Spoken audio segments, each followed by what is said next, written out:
गरीयाणं नमो अजायाणं नमो लोए सवसाहुणं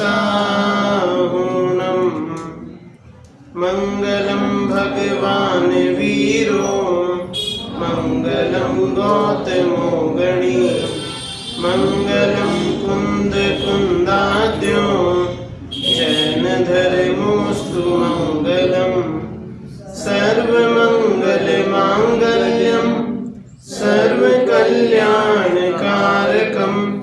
प्रधानम सर्वधर्माणां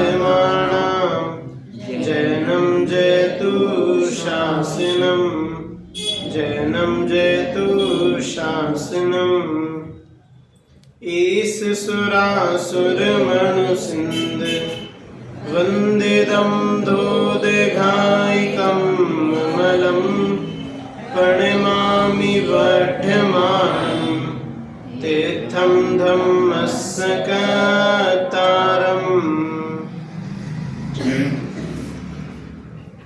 ग्रंथ प्रवचन सार की अपनी चर्चा चल रही है। अपनी शुरुआत का ही जो विषय है अभी हम उसी की चर्चा हेलो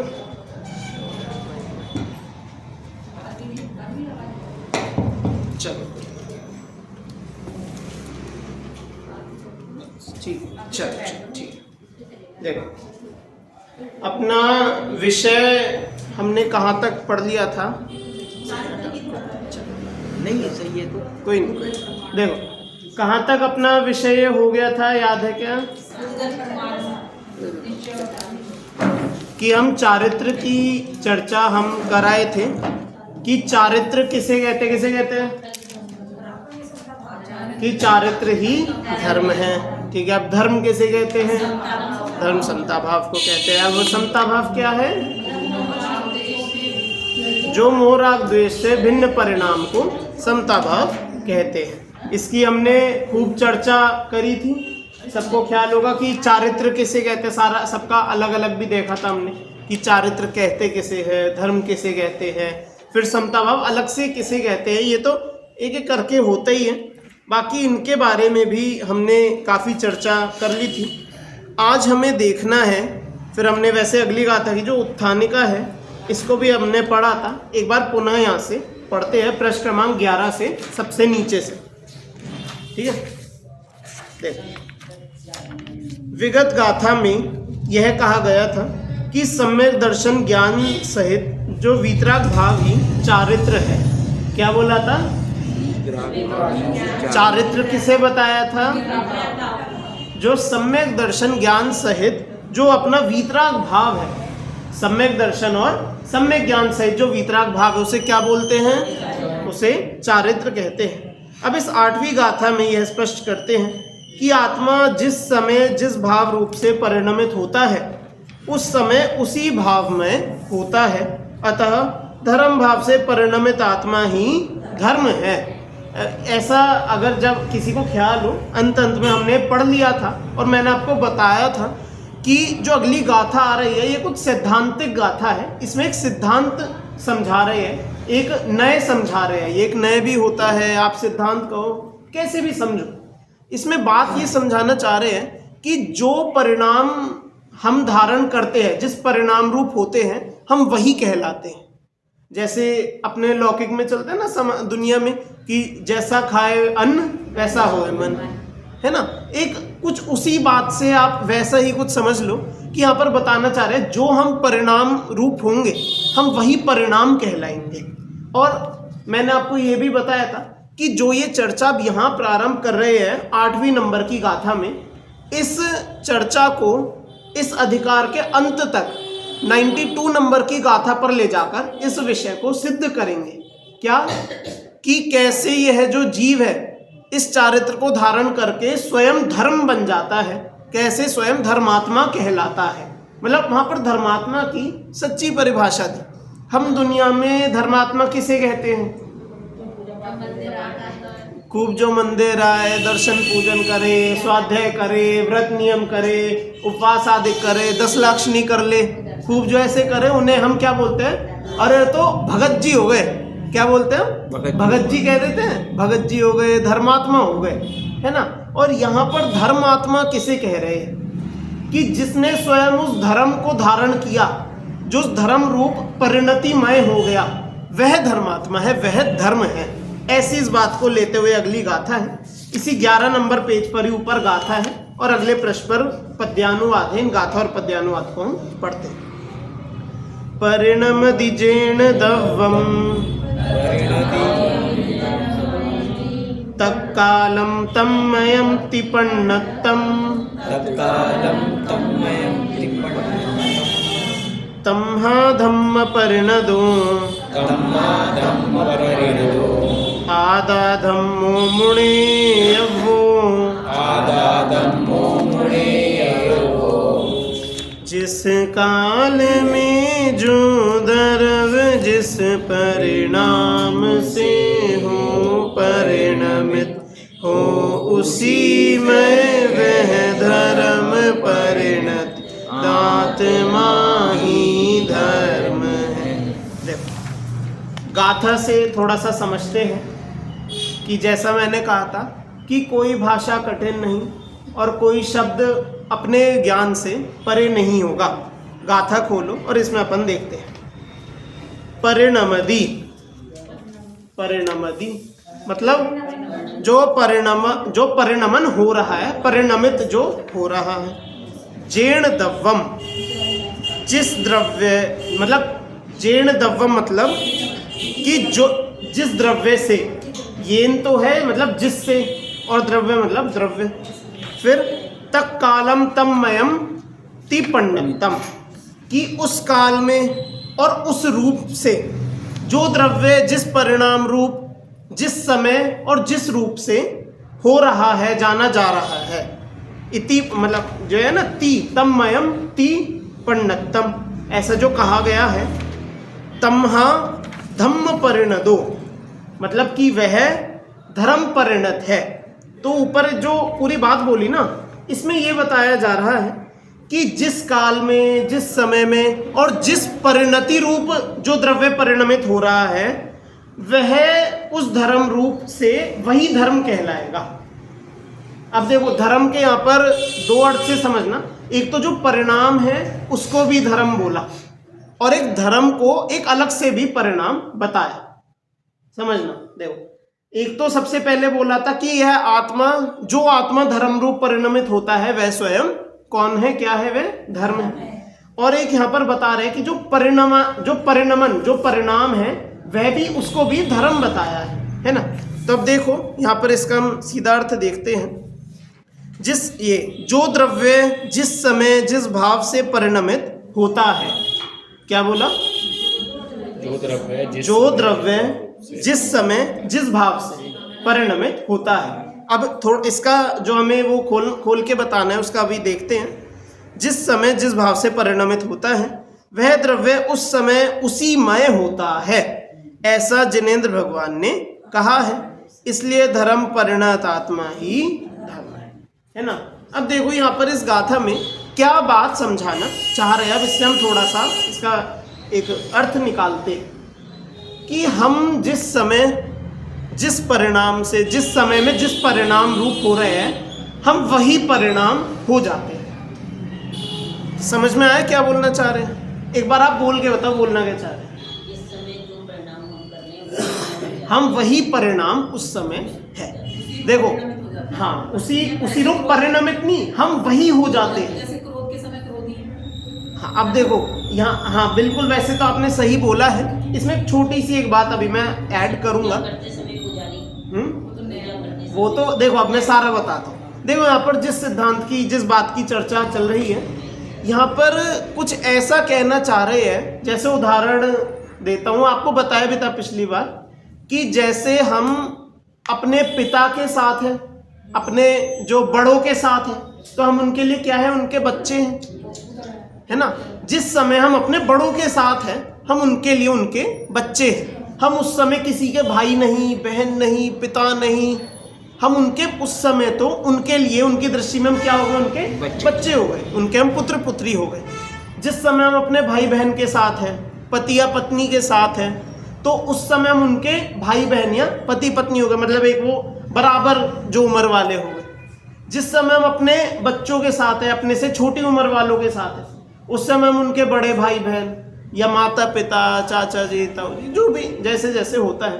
तो देखो इसमें क्या देखना है कि हम जिस समय जिसके साथ हैं हम अपने आप को वैसे ही ढाल लेते हैं। जैसे कुछ लोग होते हैं जिनका स्वभाव तो बिल्कुल फिक्स रहता है कि किसी को कहते हैं ये तो गुस्सैल है, बहुत गुस्सा करता है, जहाँ जब भी कहीं खड़ा हो किसी से बात करे खूब गुस्से वाला है। और कोई कोई होते हैं कि जहाँ जैसी परिस्थिति में ढलना चाहिए वैसे ही हो जाते हैं, कि अच्छों के साथ अच्छे भी बर्ताव करते हैं और बुरों के साथ बुरा बर्ताव भी करते हैं। और इसके अलावा और कैसे होते हैं कि कोई, हाँ बिल्कुल, जैसे छोटे बच्चे हैं उनके साथ बिल्कुल खेल उसमें लग जाता है, खेल खेल में बच्चों जैसे ही बातें करने लगते हैं बड़े भी। और जब बड़ों के साथ बैठे तो बड़ों जैसे बात करने लगते हैं, बिल्कुल वैसे ही हो जाता है। तो यहाँ पर ये बात समझे, ये जो उदाहरण था ये बात समझे क्या कहना चाह रहे हैं कि जैसी भी परिस्थिति में होते हैं अपना स्वभाव वैसे ही हम क्या करते हैं, ढाल लेते हैं। हम अपने रुख को उस तरह से मोड़ लेते हैं, उस तरह से हम अपना परिणाम जमा लेते हैं, है ना। समझ में आई ये बात। तो ऐसे ही यहाँ पर समझाना चाह रहे हैं कि जिस परिणाम को जिस काल में हम करेंगे हम उस समय वास्तव में वही परिणाम कहलाते हैं। अब जैसे आपने बोला था कि क्रोध, कि जिस हमने क्रोध किया तो हम क्रोधी है, ऐसा बोला था। यहां पर कह रहे कि यदि हमने क्रोध किया तो हम क्रोध है। क्या बोला? यदि हमने क्रोध किया तो हम क्या है, क्रोधी नहीं, हम क्रोध है। ऐसा भी देखो, क्रोधी तो है ही, क्रोधी तो कहलाएगा। लेकिन ये जो यहाँ पर बात है कि जैसे अगर हमने धर्म किया, जो यहाँ पर बताया ना कि धर्म परिणत आत्मा, तो क्या उसे धर्मी कहेंगे कि धर्म कहेंगे? यहाँ पर बता रहे हैं जो आत्मा धर्म परिणत है वह क्या है, धर्म है, धर्मी नहीं, धर्मात्मा नहीं। क्या बोला? धर्म है। बहुत बढ़िया। क्या बोला उसे? धर्म बताया है। इस तरह से यहाँ पर इस सिद्धांत को समझाना चाह रहे हैं। अब तो कुछ बात ये समझ में आई ना अपने को, सबको ये बात कुछ कुछ समझ में आई होगी, कुछ कुछ हो सकता है अभी कुछ शंका रह गई हो। इसे हम और आगे पढ़ते हैं तो और इसमें क्लियर होगा। देखो, उक्त गाथा का भाव तत्व प्रदीपिका टीका में इस प्रकार स्पष्ट करते हैं। अब यहाँ पर उदाहरण के साथ ही आचार्य देव भी एक बहुत सुंदर उदाहरण देकर इस बात को समझा रहे हैं। जिस प्रकार उष्णता रूप परिणमित लोहे का गोला उस समय उष्ण ही है। देखो, अब यहाँ उदाहरण को हम खुद ही खोल के समझते हैं। एक लोहा का गोला है, लोहे का गोला सबने कभी ना कभी किसी ना किसी रूप में, चाहे गोला नहीं, आपने बाट तो सबने, जो लोहे का बाट होता है सबने ही यहाँ पर देखा है, ठीक है। अब उस लोहे के बाट को हम गर्म करें, जो एक तो होता है अपने गैस पे छोटी आग पे गर्म करना, एक होता है जो बड़ी जो भट्टी होती है जिसमें लोहा पिघलाया जाता है, उसमें हम लोहे को एक किसी चीज में रख के हमने गर्म किया। अब उस लोहे को खूब इतना गर्म किया, तब तब के वो बिल्कुल लाल सुर्ख हो गया, ठीक है। उसे बाहर निकाला और उसे रखा, ठीक है। अब जब आप उसे देखोगे तो हम इसे क्या बोलेंगे? हम आग का गोला तो वो तो ठीक है, अभी वो बात थी तो आपने बोल दिया, हम इसे बोलेंगे कि ये गर्म है। हम क्या बताएंगे उसे? गर्म। क्या आपने बोला कि ये गर्मी वाला लोहा है? ऐसा बोला क्या हमने?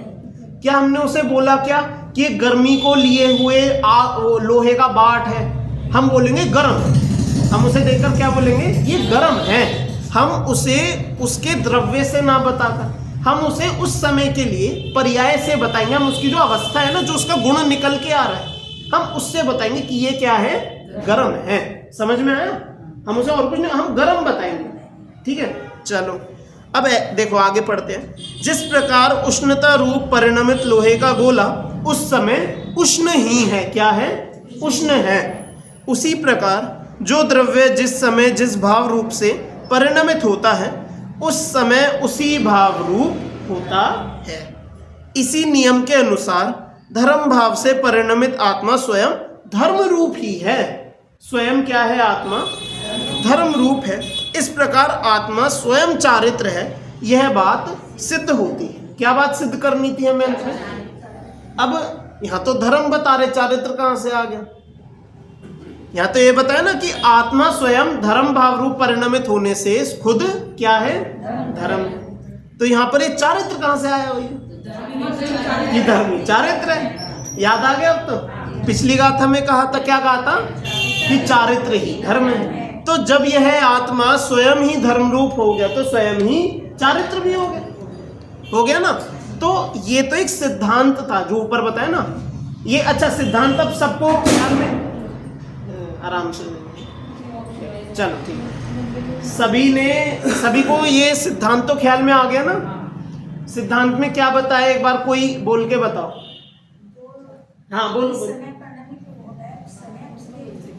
वो वही परिणाम है बिल्कुल, कि हमें गुस्सा आया तो हम क्रोध, ठीक है, हम खुश हुए, हम हर्षित हुए तो हम जैसे बोलते हैं खुश, हम खुश है तो हम खुश रूपी कोई परिणाम है क्या? लेकिन उस समय हम अपने आप को ऐसे ही बताएंगे कि हम खुश हैं। तो यहाँ पर यही बताना चाह रहे हैं कि जिस प्रकार से हम अपने आप को क्रोध बोल देते हैं, हम अपने आप को खुश बोल देते हैं, हम अपने आप को जैसे भी सुंदर बच्चों को कुछ भी बताते हैं, तो ऐसे ही जिस परिणाम रूप हम परिणमित होते हैं हम वही परिणाम ही कहलाते हैं। ठीक है, समझ में आया? अब ये इतनी बात ये लिख रहे, बोलो क्या बताना क्या चाह रहे हो? इससे समझना क्या है, इसमें निकालना क्या है? अंत में इन्होंने जाकर हमें इस बात पर खड़ा कर दिया कि यह आत्मा ही चारित्र है, धर्म है, इस बात पर लाकर खड़ा तो कर दिया। अब इससे हमें क्या मिलेगा? क्यों बता रहे हो भैया ऐसे ऐसे सिद्धांत? हमें क्या करना जानते?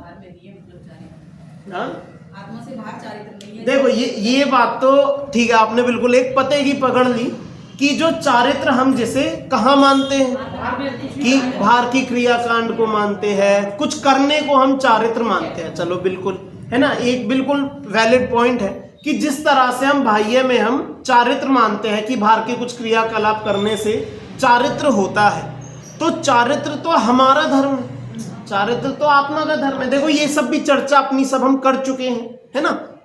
तो चारित्र जब हमारा ही अपना धर्म है तो फिर ये बाहर का चारित्र क्या करेगा?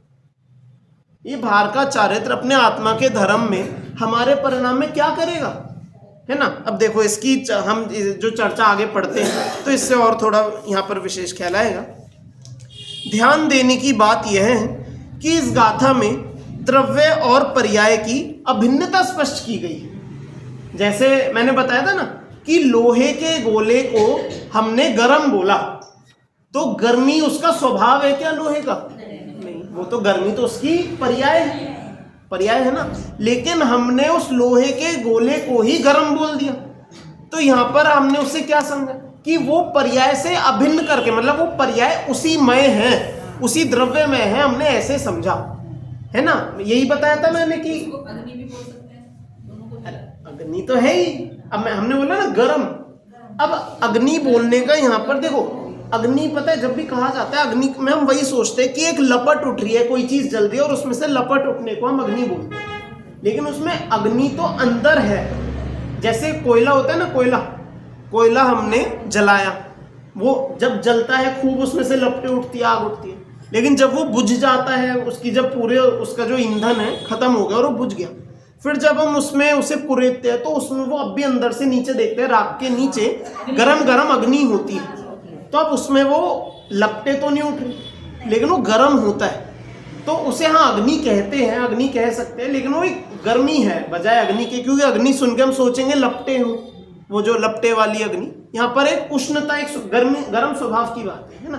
तो ऐसे ही मैं देखो क्या बताना चाह रहा हूँ, जो चारित्र कि हम स्वयं चारित्र है जिस समय हम उस चारित्र रूप परिणमित हो रहे हैं। जब हम उस चारित्र रूप परिणाम से परिणत हो रहे हैं तब हम चारित्र कहलाएंगे। ऐसे नहीं कि भैया हम तो यहाँ बैठे हम चारित्र है, हम धर्मात्मा, नहीं। अब देखो यहाँ ये आगे पढ़ रहे थे, ये रह गया। ध्यान देने की बात यह है कि इस गाथा में द्रव्य और पर्याय की अभिन्नता स्पष्ट की गई है। इस अपेक्षा को समझे बिना कुछ लोग द्रव्य और पर्याय को सर्वथा भिन्न प्ररूपित करने लगते हैं। हम क्या समझते हैं, हम क्या मानते हैं द्रव को अलग मानते हैं, कि द्रव्य को अलग कह दिया, पर्याय को अलग कह दिया, है ना। हम तो ऐसे ही समझते कि एक द्रव्य एक गुण होता है और एक पर्याय होता है, कि द्रव्य मतलब जो 6 द्रव्य जीव पुद्गल धर्म अधर्म आकाश काल 6 द्रव्य, उनके जीव के ज्ञान दर्शन आदि गुण, पुद्गल के स्पर्श रस गंध वर्ण आदि गुण और सामान्य गुण भी, तो सभी तरह के गुण ये गुण होते हैं। और जो जो इन गुणों का परिणमन होता है प्रति समय परिणमन, उसे पर्याय कहते हैं। तो हमारे मन में दृष्टि ये बनी होती है कि एक द्रव्य है, एक उसका गुण है, एक उसकी पर्याय है, लेकिन जबकि द्रव्य भी वही है, गुण भी वह द्रव्य ही है और उसकी पर्याय भी उसी का ही तो परिणमन है। वही बाहर से आया क्या?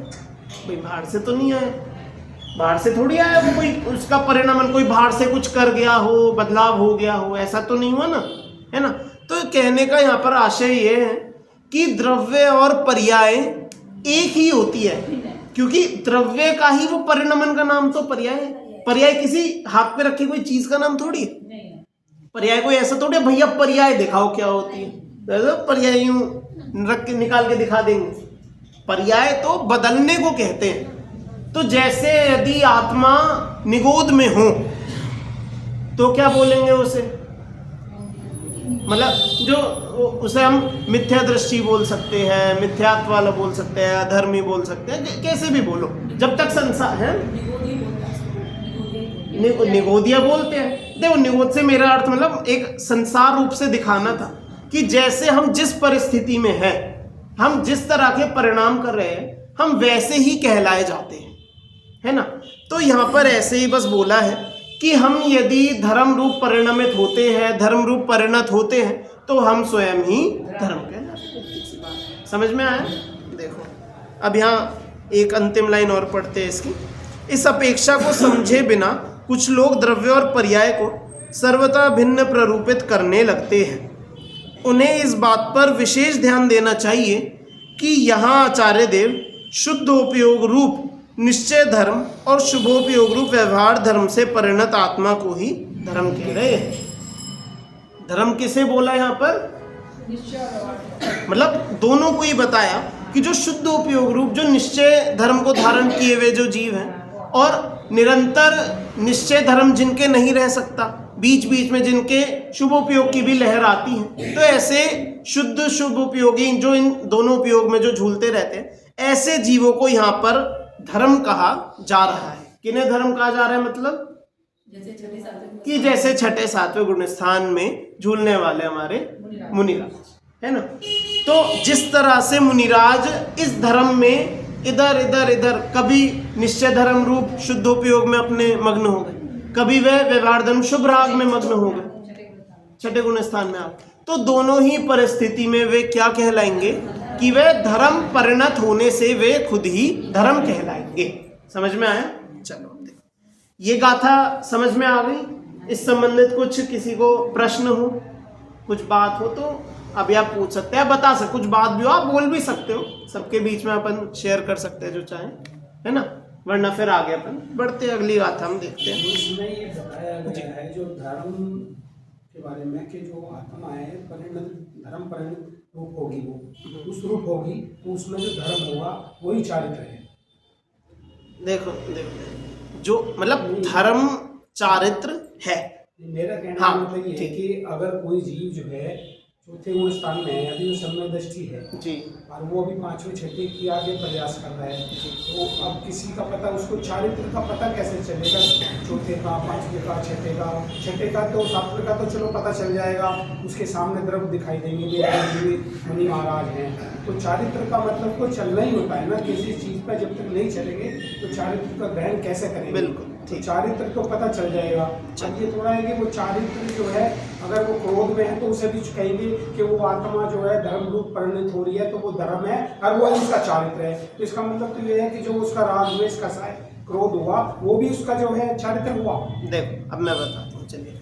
मतलब आपका प्रश्न ऐसा, मेरी बात जी, एक बार आप फिर से बताओ। मैं ये कह रहा हूँ जो आपने भी इसमें 8वीं गाथा में कह रहे हैं कि जो आत्मा धर्म रूप परिणमित होती है, चारित्र रूप परिणमित कहते हैं उसे लास्ट में, तो वो जो धर्म है वही है जिस रूप को परिणमित उस टाइम उदय में होगी। देखो अब मैं ठीक है, मैं आपका प्रश्न समझ गया।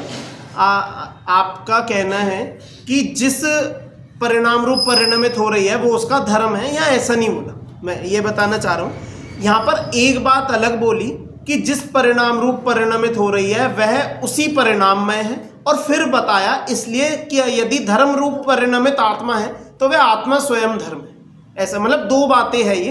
पहला तो सिद्धांत था, फिर उसका एक वाक्य दिया, उस सिद्धांत का एक तथ्य दिया कि जो जीव आत्मा जो आत्मा धर्म रूप परिणत होता है वह धर्म है। तो हम राग करते हैं, द्वेष करते हैं, वह हमारा धर्म हो गया, ऐसा नहीं बोला। वो तो हमारे विपरीत भाव ही है, वो हमारा भाव, वो हमारा सच्चा स्वरूप नहीं है, वो तो हमारा विपरीत भाव ही है।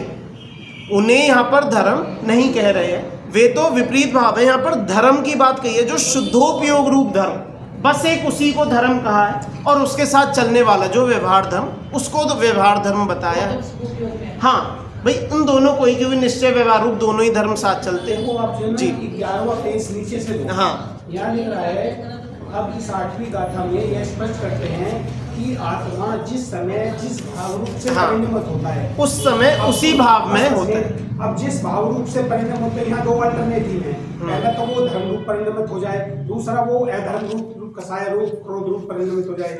दोनों चीज में से हाँ देखो आगे तो पढ़ो। हाँ, उस समय उसी भाव में होता है, उसी भाव में होता है। हाँ। अगर वो क्रोध रूप हुई तो क्रोध भाव हो जाएगा, अगर वो जो है धर्म में हुई तो धर्म भाव हो जाएगा।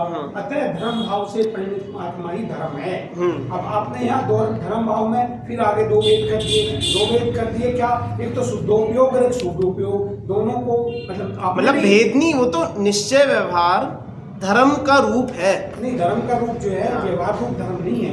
मैं तो अपनी बता रहा हूँ, वो जो धर्म रूप है वो निश्चय रूप ही धर्म है, जब भी वो चारित्र कहलाएगा, अदरवाइज वो चारित्र नहीं कहलाएगा। चलो देखो, अब वो महाभारत वगैरह जैसे इनका कहना है, महाभारत वगैरह शुद्धोपयोग तो आते रहते हैं।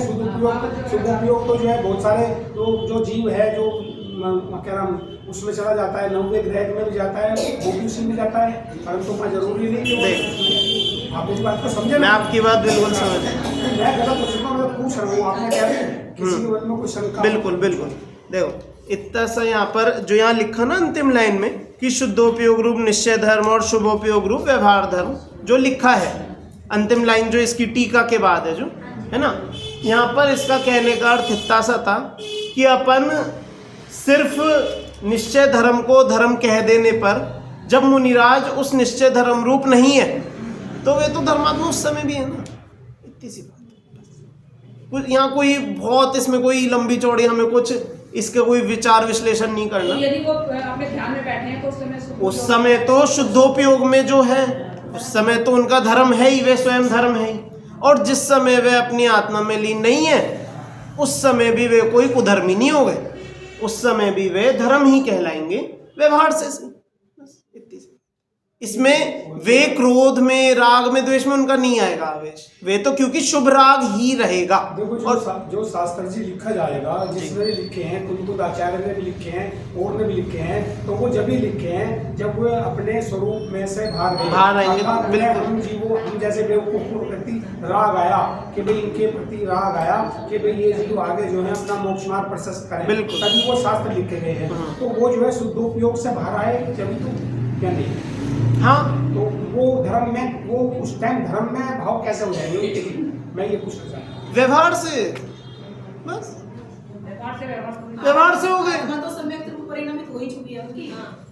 वे उनका श्रद्धान भी सम्यक है, उनका वो कहते हैं ना कि जितने अंश में उनके वीतरागता है, उनके तीन कषाय चौकड़ी रूप अभाव है ना, है कि नहीं है? तीन कषाय चौकड़ी रूप अभाव होने से जितने उनकी वीतरागता प्रकट है, क्योंकि वो प्रकट ही कहलाएगी चाहे छठे गुण स्थान में क्यों ना हो, तो उतनी वो वीतरागता ही है, वो शुद्ध स्वरूप है, तो वो धर्म रूप ही है। बस इतनी सी बात। अब हाँ, ये जरूर है कि फल दोनों, जैसे हमने पीछे गाथा में पढ़ा था कि दोनों ही फल दर्शाए थे कि इसी चारित्र का फल हमें मोक्ष भी मिलेगा और इसी चारित्र का फल हमें नरेंद्र, सुरेंद्र, हेमेंद्र पद भी मिलेंगे, दोनों मिलेंगे। लेकिन वहां ये कभी नहीं बोला कि नरेंद्र सुरेंद्र पद हमें चाहिए या वो हमारे लिए इष्ट हो। वहां नीचे टीका में उसे बताया था कि ये तो संसार में फंसाने वाले अनिष्ट परिणाम हैं, अनिष्ट पर्याय हैं, ये हमें नहीं चाहिए। ये तो वैसी ही बात है जैसे अनाज के साथ जो भूसी मिल जाती है, हमें आपको सिखाना नहीं पड़ेगा क्यों भूसी फालतू है। हाँ, आप पढ़े कि ऐसा पुण्य आप पढ़ता है कि वो उसकी जरूरत नहीं है, लेकिन हम तो उसे कहेंगे व्यवहार से सही, कैसे भी सही, बस इतना सा दर्शाया है इसमें। धर्म नहीं कहेंगे, धर्म ही कहेंगे। हाँ, अब हाँ हम ये सोच ले कि ये शुभ राग हम भी करें तो हम भी धर्मात्मा हो जाएंगे, तो हम अकेले शुभ भाव से धर्मात्मा नहीं होंगे, उसके साथ वो जो शुद्धोपयोग परिणाम है उसके साथ हम धर्मात्मा कहलाएंगे, उसके बिना नहीं हो सकता। समझ में आया सभी को? ठीक है, चलो अब आगे अपन देखते हैं अगली गाथा की उत्थानिका एक बार हम पढ़ेंगे। बात यहाँ तक ही नहीं, बात यहीं तक ही नहीं है कि धर्म पर्याय रूप परिणमित आत्मा धर्म है।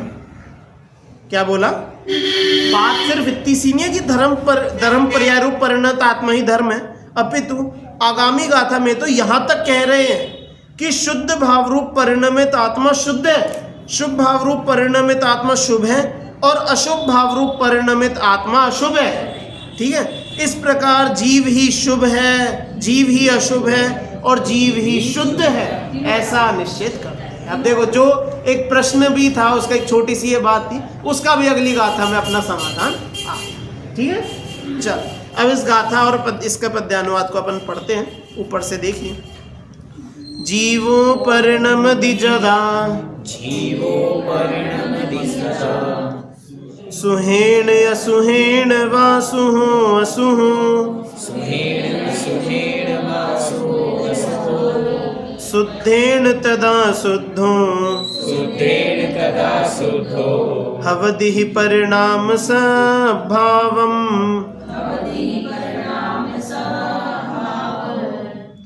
स्वभाव से नहीं, एक मिनट, हाँ, नाम मैं जिय अशुभ परिणत हो अशुभ, शुभ भाव परिणत शुभ तथा शुद्ध भाव परिणत शुद्ध।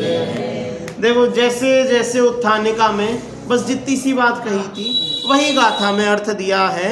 जीवो परिणमति जदा, कि जैसे जीव परिणमित होता है, जैसा जीव परिणमित होता है, मतलब कैसे कैसे होता है? सुहेण शुद्ध रूप से, असुहेण नहीं, सुहेण मतलब शुभ रूप से, असुहेण मतलब अशुभ रूप से, और फिर सुहो असुहो या फिर शुभ या अशुभ, मतलब शुभ रूप से और शुभ रूप, दोनों बातें हैं, इनका अभी अर्थ खोलेंगे। फिर आगे बोल दिया शुद्धेण तदा शुद्धो, कि शुद्ध रूप से शुद्ध, हवदी भवदी होता है, परिणाम स्वभावम, कि वह परिणाम वही स्वभाव रूप से है, वही स्वभाव है। अब देखो, इसका आराम से हम अर्थ खोलते हैं तो हमें समझ में आएगा। यहाँ पर बोल रहे हैं कि जीव जो है वो स्वभाव से यदि शुभ रूप परिणमित हो तो शुभ है, सुहेण व सुहो, मतलब कि शुभ रूप से परिणमित होगा तो वह क्या है? शुभ है। असुहेण व असुहो, अशुभ रूप से परिणमित होगा तो अशुभ है। ठीक है, शुद्धेण तदा शुद्धो, मतलब कि अगर शुद्ध रूप से परिणमित होता है तो शुद्ध है, ऐसा जीव का स्वभाव, ऐसा परिणाम का स्वभाव है। ये वित्ती सी बात खोल दी। देखो, इसका अर्थ हम पढ़ते हैं। जीव परिणाम स्वभावी होने से जब वह शुभ या अशुभ भाव रूप परिणमित होता है, क्या बोला?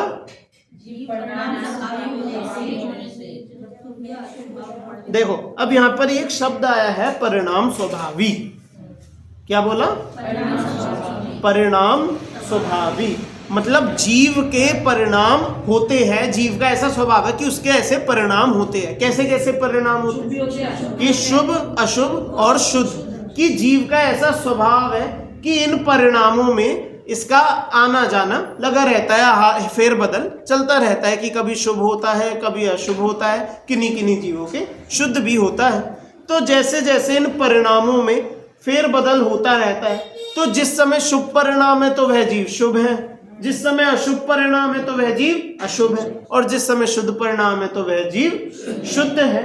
ऐसा यहाँ पर बताया जा रहा है। देखो, तब स्वयं भी शुभ या अशुभ होता है, और जब शुद्ध भाव रूप परिणमित होता है तब शुद्ध होता है। ऐसा इस गाथा का बहुत बिल्कुल सीधा सच्चा सादा सा अर्थ है, सभी को समझ में आ गया होगा मोटा मोटा। अब इसका जो जब अर्थ खोलेंगे तब हमें इसका और क्लियर समझ में आएगा। उक्त गाथा का भाव तत्व प्रदीपिका टीका में इस प्रकार स्पष्ट करते हैं। देखो, जिस प्रकार लाल जपा कुसुम और काले तमाल पुष्प के संयोग से स्फटिक मणि उनके रंग रूप परिणमित होता देखा जाता है। जैसा उसके सामने रखा देखो, है। हाँ, अब देखो उदाहरण यहाँ पर जो दिया है इसे हम खुद समझते हैं। एक आपने जो स्फटिक मणि जिसकी यहाँ बात की है, सबने इसके बारे में सुना होगा, देखा तो मुझे तो नहीं लगता कि हम में से किसी ने कभी देखी होगी। अच्छा, ठीक है, हाँ, स्फटिक मणि की जो प्रतिमा जी होती है, जैसे जयपुर के मंदिर में, हाँ, थोड़े स्मारक में वो है। अब देखो, जो जिन स्फटिक मणि की अपने जिन इन शास्त्रों में बात की जाती है ना, वो आज नहीं मिलती। वो अपने पास जो है वो तो आज के समय में कह दिया तो हो गई, बस इतनी सी बात है। असली जो सच्ची स्फटिक मणि है भैया किसने देखी क्या पता। देखो, क्योंकि हम इसलिए जानते हैं बात कि उसका जैसा यहाँ पर स्वभाव बताया जाता है ना ग्रंथों में, उसके बारे में कैसा बताया जाता है, आज की किसी मणि में ऐसा नेचर हमें नहीं मिलेगा, स्वभाव नहीं मिलेगा। देखो कैसी होती है स्फटिक मणि, कि उसे हमने लाल रंग पर लिखा है। यहाँ पर क्या लिखा, जपा कुसुम। हाँ, जपा कुसुम मतलब एक लाल फूल। जपा कुसुम गुलाब का फूल मान लो, किसी भी तरह का एक लाल फूल, उस पर जब हम इसका स्पर्श करवाएंगे, जब स्फटिक मणि को उससे छुआएंगे रखेंगे, तो पूरी की पूरी स्फटिक मणि लाल दिखेगी। अब बताओ यार, आज के समय में ऐसा कोई रत्नों की जिस पर जो रंग छुए वो पूरा ही वैसा हो जाए, ऐसा कोई हमने नहीं देखा, है ना। इतना सा यहाँ पर भाव है कि जिस समय हमने उस पर जो रंग छुआया वह उस रंग रूप हो गया। हमने उस पर काला रंग छुआ तो कैसा हो गया, काला हो गया, है ना। देखो, तो यहाँ पर बोला उसी प्रकार यह भगवान आत्मा क्या जब शुभ या अशुभ भाव रूप परिणमित होता है। जीव के इस संसार, जब तक संसार अवस्था में है, दो ही परिणाम होते हैं, या तो शुभ होते हैं या क्या होते हैं, अशुभ होते हैं। शुभ या अशुभ, इन दोनों परिणामों में ही जीव का परिणाम है फेरबदल होता रहता है ना। तब परिणाम स्वभावी होने से स्वयं ही शुभ या अशुभ रूप होता है। कैसा होता है कि परिणाम स्वभावी होने से यदि शुभ भाव करेगा तो शुभ कहलाएगा, और अशुभ भाव करेगा तो अशुभ कहलाएगा। और ये ऐसा क्यों है, ये कहां से आई ये बात, कि उसी पीछे वाले सिद्धांत से, जो हम अभी सिद्धांत पढ़ गए ना। सिद्धांत क्या था, मैं फिर से, कि जिस परिणाममयी हम होते हैं हम उस समय वही परिणाम कहलाते हैं। इसी बात को यहाँ पर फिर से एक जताया गया, उसी का एक वाक्य दिया है कि यदि हम शुभ भाव करेंगे तो हम शुभ कहलाएंगे, हमारे अशुभ भाव होंगे तो हम अशुभ कहलाएंगे। और ऐसे ही जब यह भगवान आत्मा शुद्ध भाव अर्थात अराग भाव से परिणमित होता है, तब शुद्ध अराग मतलब रंग रहित। अब देखो यहाँ पर फिर से उदाहरण पर हम चलते हैं। अभी तो हमने स्फटिक मणि को एक चीज से छुआ उस रंग हो गया, दूसरे रंग से छुआ दूसरे। अब हम उसे किसी भी वस्तु से ना छुए, हम स्फटिक मणि को बिल्कुल खाली छोड़ दें, तो उसका रंग कैसा होगा, कि उसका वो जो भी रंग होगा, आर पार दिखने वाली होगी या फिर सफेद होगी, जो भी रंग होगा हम नहीं जानते, लेकिन जो भी उसका वो रंग होगा वो उसका शुद्ध परिणाम है। अब यहाँ पर उदाहरण जो दिया है हम उससे और थोड़ा सा डिराइव करते हैं और थोड़ी इसकी बात खींचते हैं कि जब हमने उससे लाल फूल छुआया था तो क्या स्फटिक मणि पूरी लाल हो गई थी क्या? अरे लाल दिखती है हमें तो। अच्छा चलो स्फटिक छोड़ो, स्फटिक मणि तो क्योंकि मैंने जी नहीं देखी, हमने तो ये लाइटें देखी है बचपन से, जब से हम पैदा हुए हैं लाइटें तो घरों में थी। अब जब ये पीली या वाइट ट्यूबलाइट जलती है, जब ये वाइट ट्यूबलाइट जलती है तो कमरा कैसा दिखता है कि जैसा उसका रंग है करीब करीब सब वैसा ही दिखता है। हम यहाँ पर पीली लाइट जलाए तो गोरे लोग भी एकदम ऐसे भद्दे से पीले से पड़ जाते हैं, है ना। और बहुत तेज सफेद रोशनी कर दे, एक की जगह 5-6 ट्यूबलाइट लगा दे, तो सांवले लोग भी बिल्कुल गोरे दिखते हैं, जैसे स्टूडियो में होता है जैसे, है ना। तो कहने का मतलब ये है कि जिस रंग की रोशनी लगा देते हैं तो सामने आसपास की चीजें भी वैसी दिखती हैं। अब क्या जिस समय हमने वो रंग लगाया, रंग वो जो रोशनी करी, क्या वो रंग उस द्रव्य में प्रवेश कर गया क्या वो द्रव्य उस रंग रूप हो गया क्या? अब उस जो हमारा जो वो स्वभाव, उसमें जो हमारा रंग उस रूप हो गया है, उसे हमें वापस चेंज करने में कितना समय लगेगा? कमरे से बाहर चले जाओ, लाइट बंद कर दो, अपने मुंह के आगे से ऐसे लाइट कर दो, कितनी सी देर लगेगी अपना वो रंग से बचाने?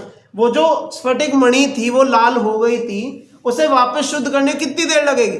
फूल हटा दो, छुट्टी, स्फटिक मणि उठा के ले जाओ, छुट्टी। कितना सा समय लगा? वो उसमें कोई, हमें उसे स्फटिक मणि को खोल के उसमें कोई सफाई थोड़ी, उसे मांजना थोड़ी पड़ेगा, उसे साफ थोड़ी करना पड़ेगा बैठ के। तो ऐसे ही यहाँ पर बता रहे हैं कि जैसे हम जीव जो है, हम अनादि से शुभ भाव अशुभ भाव करते आ रहे हैं। क्या करते आ रहे हैं? शुभ अशुभ भाव करते आ रहे हैं। जब शुभ भाव रूप होते हैं तो राग आदि से वैसे परिणाम होकर वैसे हमारी वो चलती, हमारे परिणाम भी वैसे हो जाते हैं, हम पूरे वैसे हो जाते हैं। हम अशुभ भाव करते हैं तो हम सारे ऐसे ही बुरे परिणाम होते हैं, इस तरह से चलते हैं। अब मुद्दे की बात ये है कि उनसे बचने के लिए, शुद्ध होने के लिए क्या करना है? बस उन्हें मत करो, उन शुभ अशुभ परिणाम को मत करो। फिर जो दोनों फूल हटाने के बाद जो एक चीज बचेगी, जो एक स्फटिक मणि बचेगी, ऐसा ही हमारे द्रव्य यहाँ अकेला रह जाएगा। हमें कोई अपनी आत्मा को कहीं से खोज के लाना है क्या? हमें सुखी होने के लिए कहीं से कुछ ढूंढ के लाना है क्या? कि जहां सुख ढूंढ रहे थे वो तो यही था। हमें तो बस जो अन्य जो परिणाम का जो संयोग है, हमें तो उससे बचना है ना। देखो यहाँ इसे और पढ़ते हैं, यहाँ बोले ना, परिणाम स्वभावी होने से स्वयं ही शुभ या अशुभ रूप होता है, और जब यह भगवान आत्मा शुद्ध भाव अर्थात अराग भाव से परिणमित होता है, तब शुद्ध अराग मतलब रंग रहित परिणमित स्फटिक की भांति परिणाम स्वभावी होने से स्वयं ही शुद्ध होता है।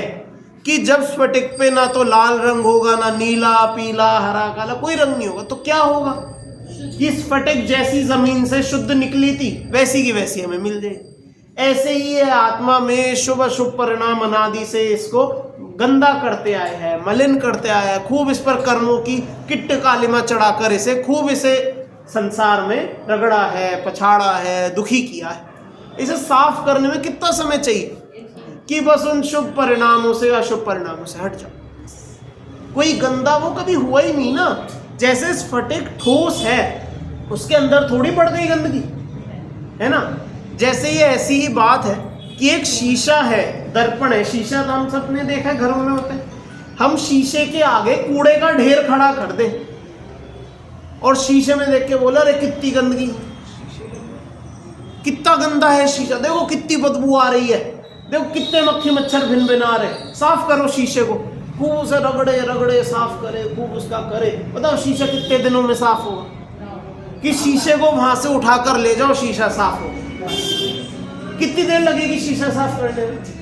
कि शीशे को हटा दो, शीशे, अच्छा शीशे को पूरा हटाना भी नहीं, उसका बस मुंह मोड़ दो। शीशे ऐसे है ना, ऐसे कर दो, शीशे में वो कूड़ा दिखना बंद हो जाएगा, साफ। ऐसे ही हमें बस अपनी जो दृष्टि हम बाहर में लगा रहे हैं, भाई ये संयोगों से हम अपनी दृष्टि को जोड़ते हैं, एकत्व मत बुद्धि में हम जोड़ते हैं। जो हम ये जो पीछे आया था ना, देखो सब ये सब चर्चा की है, इसलिए मैं ये बातें दोहरा रहा हूँ। सारी चर्चा हम कर चुके हैं। जो पीछे हमने पढ़ा कि हम राग द्वेष करते हैं, हम स्वयं इन परिणामों में फंसते, हमें करना क्या है? तो दृष्टि को यूं मोड़ना है। और क्या हमें क्या देखेगा? बिल्कुल एक शुद्ध साफ दर्पण है जिसमें हमारा स्वभाव चलता है ना। देखो इसे आगे पढ़ते हैं। इस प्रकार जीव का शुभत्व, अशुभत्व और शुद्धत्व सिद्ध होता, मतलब जिस समय शुभ परिणाम होगा तो शुभ कहलाएगा, अशुभ परिणाम होगा अशुभ कहलाएगा, और शुद्ध परिणाम होगा तो शुद्ध कहलाएगा। जाप पुष्प लाल होता है और तमाल पुष्प काला होता है। ध्यान रहे, यहाँ लाल पुष्प को पुण्य और काले पुष्प को पाप का प्रतीक मानकर बात की है। इस प्रकार हम देखते हैं कि इस गाथा में यही बताया गया है कि द्रव्य और पर्याय अभिन्न ही है। अलग नहीं है। देखो पर्याय है ना, जो ये हमारा शुभ परिणाम क्या है, हमारी पर्याय है, अशुभ परिणाम पर्याय है, जो शुद्ध परिणाम वह भी पर्याय। तो इन द्रव्य पर्याय को अभिन्न बता रहे हैं। ये कोई ऐसे नहीं कह रहे कि ऐसे बाहर से हमें किसी ने कर दिया, हमारी पर्याय है, क्योंकि द्रव्य और पर्याय में क्षणिक तादात्म्य संबंध है। क्या बोला? क्षण। देखो तादात्म्य संबंध हम सब जानते हैं कि नहीं जानते?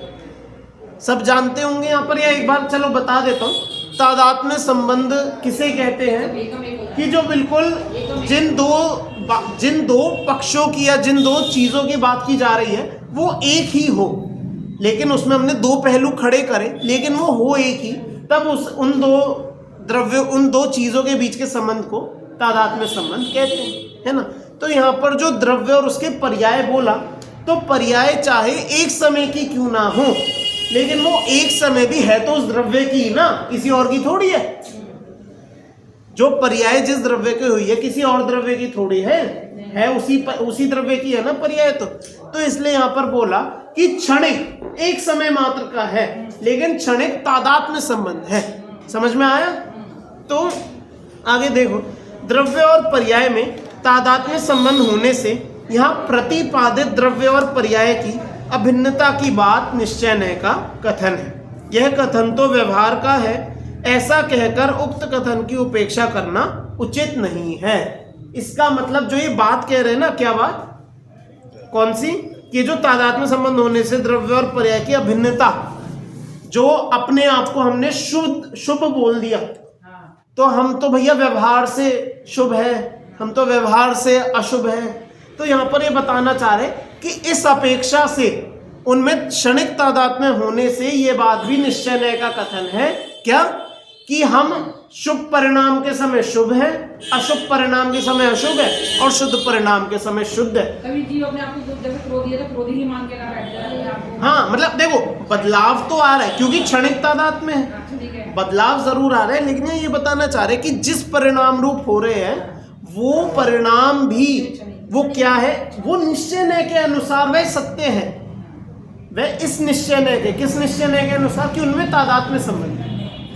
तो इसके अनुसार वह निश्चय के अनुसार यह बात बिल्कुल 100% सत्य है। ये व्यवहार का कथन नहीं है, क्या, कि हम शुभ परिणाम वाले, हम अशुभ परिणाम वाले, हम शुद्ध परिणाम वाले, ऐसा यहाँ पर समझाना चाह रहे हैं। ऐसा निश्चय से हम इस बात को सिद्ध कर सकते हैं। देखो विशेष ध्यान रखने की बात यह है कि यहाँ जिस आत्मा की बात चल रही है वह आत्मा दृष्टि का विषयभूत भगवान आत्मा नहीं है। मतलब बिल्कुल परम शुद्ध निश्चय के विषयभूत किसी आत्मा की बात नहीं कर रहे, अपितु वर्तमान पर्याय में परिणमित आत्मा ही है। क्योंकि जब दृष्टि के विषयभूत भगवान आत्मा की बात चलती है तब द्रव्य पर्याय की भिन्नता की बात मुख्य रहती है। कि जिस समय जब हमें अपनी उस स्वभावगत आत्मा पर हमें गौर करना हो, उस पर हमें दृष्टि लगानी, तब तो पर्याय से हम भिन्नता पूरी खड़ी करेंगे। कोई द्रव्य के कोई भिन्न गुण नहीं, कोई पर्याय नहीं, सभी गुण पर्याय भेदों से पार जो एक भगवान अखंड द्रव्य है उसकी बात करते हैं। यहाँ पर तो हम जैसे जीव जो इस समय हैं कि हम शुभ परिणाम वाले हैं, अशुभ परिणाम वाले, हम जैसे जीवों की बात है। कोई यहाँ पर परम शुद्ध निश्चयगत भगवान आत्मा की बात यहाँ पर नहीं करी है। यहाँ पर एक सामान्य जो आत्मा है, जो राग द्वेष रूपी व्यवहार नय से भी और निश्चय नय से भी दोनों ही है यहाँ पर, वैसे तो उन दोनों ही दृष्टि से यहाँ पर बात की गई है। इस तरह से ये 9वीं गाथा में क्या क्या समझ में आया अपने को? ये लेकिन निश्चय में कैसे हुआ, क्योंकि आत्मा तो शुद्ध ही है। देखो आपने बताया हाँ, स्फटिक मणि में दिख रहा है, बिल्कुल व्यवहार से ही तो दिख रहा है ना। हाँ, इसमें निश्चय क्यों कह रहे हैं? ठीक है, देखो इसमें निश्चय इतना सा है कि द्रव्य और पर्याय में तादात्म्य संबंध, ये तो तादात्म्य संबंध कोई व्यवहार से तो होता नहीं, हो गया ना, आपने बोला क्षणिक तो है पर है तो सही एक समय के लिए भी किसी अन्य द्रव्य का है क्या वो? लेकिन उस समय में तो आत्मा शुद्ध ही है। शुद्ध तो अब देखो वही बात है अंत में कि वो तो फिर साक्षात शुद्ध निश्चय से हम उसे शुद्ध कहेंगे, हम उसे किससे साक्षात शुद्ध निश्चय से शुद्ध कहेंगे, हम उसे परम शुद्ध निश्चय से हम शुद्ध कहेंगे। हम उसे इस अपेक्षा से तो हम जिस समय शुभ परिणाम कर रहे हैं, एग्जांपल लिया शीशे का, तो शीशा तो उस समय भी शुद्ध था जब उसके आगे कूड़ा रखा था। हाँ। उस पर निश्चय कैसे, व्यवहार से तो बोल सकते हैं ना। अब वही ना, निश्चय की 4 लेयर है। दृष्टि से बात देखो निश्चय ने कि वैसे तो बहुत सारे पड़ाव हो सकते हैं, लेकिन हम मुख्य 4 पड़ाव से समझते हैं। निश्चय ने के 4 पड़ाव है। पहला अशुद्ध निश्चय ने, दूसरा एकदेश शुद्ध निश्चय ने, फिर साक्षात शुद्ध निश्चय ने, फिर परम शुद्ध निश्चय ने। 4 निश्चय ने। अब चारों ही निश्चय ने। देखो अशुद्ध निश्चय ने कहता है कि जो जीव के विकारी परिणाम है, जो जीव के बाह्य संयोगगत जो परिणाम है, वह जीव के अभेद रूप से है, ऐसा शुद्ध निश्चय ने। और ये उनकी अपेक्षा तो जो आप बोल रहे हो ना कि जीव तो स्वभाव से तो शुद्ध है, उनकी अपेक्षा तो ये झूठा ही, उनकी अपेक्षा तो ये व्यवहार कथन ही आएगा, उनकी अपेक्षा ये तो झुठला ही जाएगा। लेकिन जो इसके और नीचे के जो व्यवहार ने है कि भाई ये पर वस्तुओं से जो संबंध बताता है, उनके अपेक्षा से निश्चय है। और यहाँ पर देखो हमने बोल दिया ना कि किस आत्मा की बात कर रहे हैं हम, किस न्यायगत आत्मा की बात कर रहे हैं, कि जो इन परिणामों को करने वाला आत्मा है, हम उनकी बात कर रहे हैं। हम आत्मा के दृष्टि का विषयभूत भगवान आत्मा की बात नहीं कर रहे, मतलब दृष्टि के विषय की जो आत्मा है, उस परम शुद्ध निश्चय वाले भगवान आत्मा की बात यहाँ पर नहीं है। यहाँ पर अब जिस समय जिस पर्याय रूप परिणमित आत्मा है वो उस समय कोई रूप है। हाँ। इस समय उसकी बात कर हाँ, क्योंकि यहाँ पर तो हमें द्रव्य को पर्याय से अभिन्न बताना है। अब हम आत्मा को द्रव्य गुण पर्याय के भेद से पार देखेंगे तो फिर कैसे समझेंगे? तो इसलिए उसकी बात नहीं कर रहे हैं। यहाँ पर तो द्रव्य उस पर्याय वाली द्रव्य को बता रहे हैं कि जो उस पर्याय रूप होकर उस पर्याय रूप ही कहलाती है ना, उसकी बात यहाँ पर चर्चा चल रही है। तो इस तरह से यहाँ पर 9वीं गाथा में बताया। अब भी आपको कुछ पूछना हो अपन पूछ सकते हैं, कुछ चर्चा करनी हो हम कर सकते हैं, यदि नहीं है तो फिर अभी के लिए विराम लेते हैं। अगली गाथा की उद्धानिका जरूर पढ़ेंगे। देखो 7वीं गाथा में कहा गया था कि मोह और क्षोभ से रहित आत्मा का परिणाम ही साम्य है, चारित्र है, धर्म है। 8वीं गाथा में कहा गया है कि धर्म से परिणत आत्मा ही धर्म है। और 9वीं गाथा में कहा गया कि आत्मा परिणाम स्वभावी है, मतलब 3 तरह के परिणाम होते हैं, इसलिए वह ऐसे ऐसे परिणाम होते हैं, परिणाम स्वभाव से होते हैं। इसी क्रम में 10वीं गाथा में अब यह कहा जा रहा है कि परिणाम वस्तु का स्वभाव ही है, मतलब ये जो परिणाम है ना वस्तु का स्वभाव है, कोई ऐसे कोई अरे गहरे कुछ नहीं है, ऐसे नहीं कि बाहर से कहीं आ गए, परिणाम वस्तु का स्वभाव है। अब इसमें देखो आगे क्या आता है, इसकी हम चर्चा बाद में ही करेंगे। अभी के लिए विराम।